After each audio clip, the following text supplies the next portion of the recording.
नमस्कार। क्या आपको भारतीय विद्यार्थियों के बारे में पता है कि उनके साथ क्या हो रहा है? अरे चलिए उनके बारे में छोड़ते हैं। आपको ये पता है कि हमारे यहाँ पर कहा जा रहा है कि हम पुनः विश्व गुरु बन गए, जो कि हम पहले से ही थे, तो उसमें कोई बहुत बड़ी बात नहीं है। ये हमारा एक प्राइड है कि हम विश्व गुरु हैं। पर आपको ये पता है कि हमारे विश्व गुरु होने के साथ साथ में हमारे भारत के गुरुओं के साथ में आज की डेट में क्या हो रहा है, किस तरीके की उनकी कंडीशनें चल रही हैं, ये जानते हैं आप? क्या आपने हाल फिलहाल में अभी बहुत सारी वीडियोस, बहुत सारी रील्स देखी होंगी और इस मोटिव और इस टॉपिक के बारे में ही पता होगा कि क्यों उनके साथ में इस तरीके के बर्ताव हो रहे हैं। तो चर्चा है हमारी एसएससी से रिलेटेड। हाल फिलहाल में अभी एक एग्ज़ाम चालू होता है, एसएससी फेज़ 13, और एसएससी फेज़ 13 का एक वेंडर जो होता है, जो उसको एग्ज़ाम करवा रहा है, वो बहुत सारी समस्याओं को लेकर के आता है, जिसका उजागर जो स्टूडेंट, जो एस्पिरेंट्स थे, वो फील कर रहे थे और उसको उन्होंने यहाँ पर हाईलाइट करके बताया कि किस तरीके से सेंटर्स प्रोवाइड करवाए गए, किस तरीके से उनकी व्यवस्थाएं थी, अव्यवस्थाएं कहूँगा मैं, किस तरीके से उस सेंटर्स में अव्यवस्थाएं थी। बहुत सारे सेंटर्स में इस तरीके से समस्या हुई, इन शॉर्ट में बता दे रहा हूँ। बहुत सारी सेंटर्स में इस तरीके की समस्याएं स्टूडेंट्स को फेस करनी पड़ी कि वो वहाँ तक गए हैं और इंस्टेंटली जब एग्ज़ाम का टाइम हो रहा था, उसी एग्ज़ाम के टाइम पर वहाँ सेंटर में पहुँचने के बाद में उनको पता चल रहा है कि ये सेंटर तो है ही नहीं, इस सेंटर पे एग्ज़ाम होना ही नहीं है, ये कैंसिल कर दिया गया। समहाउ वहाँ पर कई कई सेंटरों में ये चीज़ आई कि वहाँ पर उस दिन का एग्ज़ाम नहीं, अचानक से ही 3-3 दिन की एग्ज़ाम सेंटर के द्वारा ये नोटिस दिया गया, वहाँ पर चिपका दिया गया कि यहाँ पर एग्ज़ाम 3 दिन के लिए बंद कर दिए गए। ये सेंटर ने ये इस तरीके के नोटिस दिए हैं, ना कि एसएससी के वेबसाइट पे आ गए हैं। अरे भैया, बता दिया होता।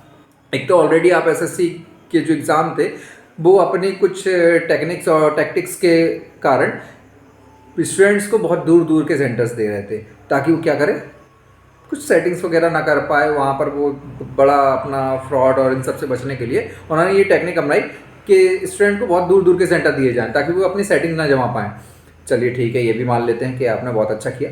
पर भैया, कुछ अगर आप चेंजेस कर रहे हो तो एक जो वेबसाइट है आपकी, उस वेबसाइट में, या जिस तरीके से हमने पुराने टाइम पे देखते थे, जो एसएससी के पॉपअप मैसेज आ जाता था, एक मैसेज आ जाता था स्टूडेंट्स के नंबर पर कि इस तरीके के चेंजेस आए हैं और इस तरीके के चेंजेस होने के कारण ये चीज़ें हो रही हैं। तो ये सारी चीज़ें नोटिफाइड कर दी जाती थी पहले से।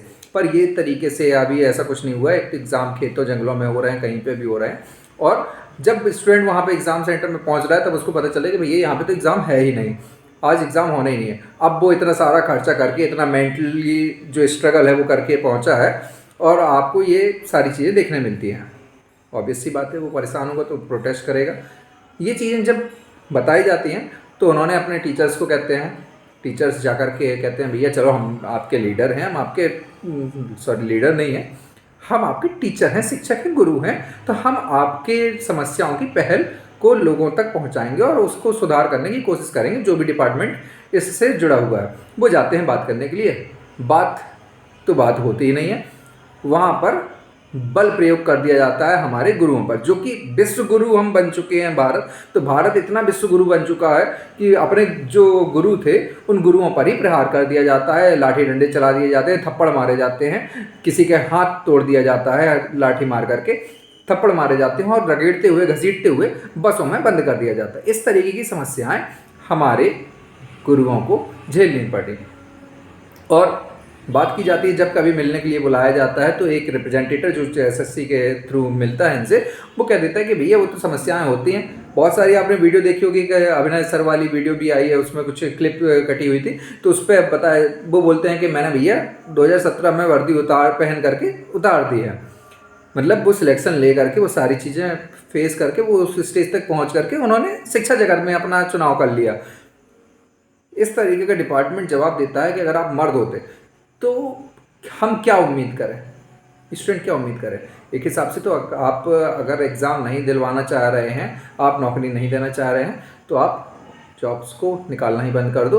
और स्टूडेंट्स से भी मुझे ये लगता है कि उनको भी ये सोच लेना चाहिए कि भैया एग्ज़ाम देना ही नहीं है। इस तरीके से इन लोगों की जेब भरने से अच्छा है कि दो ही मत एग्ज़ाम। जब हमको भजिया पकौड़े और चाय की दुकान लगानी है तो अभी से लगाने की सोच लो। बेफिजूल में अपने पैसे खर्च करने से अच्छा है कि हम अपना अभी जो पैसा है उसको कहीं सेटल करने लगे। हम बिजनेस स्टार्टअप पे लगा दे भैया, हम स्टार्टअप इंडिया वाले लोग हैं, तो स्टार्टअप इंडिया पर ही फोकस कर ले।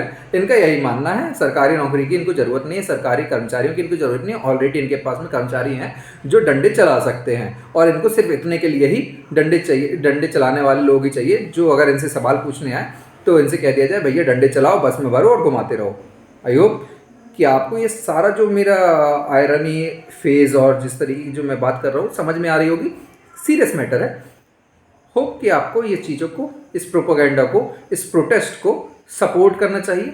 हमारे टीचर्स किस तरीके से इस चीज़ को फील कर रहे हैं, और जो स्टूडेंट जो इस तरीके के मेंटल प्रेशर के साथ में गुजर रहे हैं, इन सारी चीज़ों को देखते हुए आपको इनको सपोर्ट करना चाहिए। ज़रूरी नहीं कि आप ग्राउंड लेवल पर अगर नहीं जा पा रहे हैं वहाँ पर, तो ग्राउंड लेवल पर ना जा करके अगर आप ट्विटर और सोशल मीडिया के थ्रू ही इसका सपोर्ट कर सकते हैं, तो प्लीज़ इस चीज़ को ज़्यादा से ज़्यादा शेयर करें, सपोर्ट करें।